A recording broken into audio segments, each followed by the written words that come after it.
ఆ చిన్న పిచ్చుక కూడా అక్కడే ఉంటూ ఆ చూచుకాకితో ఎంతో సంతోషంగా ఉండేది. మరో పక్క ఆ చిన్న పిచ్చుక తండ్రి వచ్చి తుని పిచ్చుకని ఇలా అడుగుతాడు. తుని, బంగారు తల్లి ఎక్కడ కనిపించడం లేదే?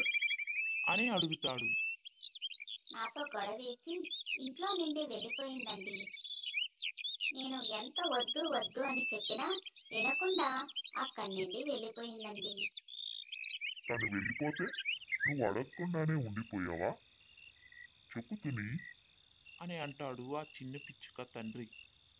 మేమంతా వెతికామండి, ఎక్కడా కనిపించలేదు, అందుకే వచ్చేసాం. అని చెబుతుంది తుని. అలా రోజులు గడుస్తున్నాయి. ఒకరోజు వర్షం గట్టిగా పడింది.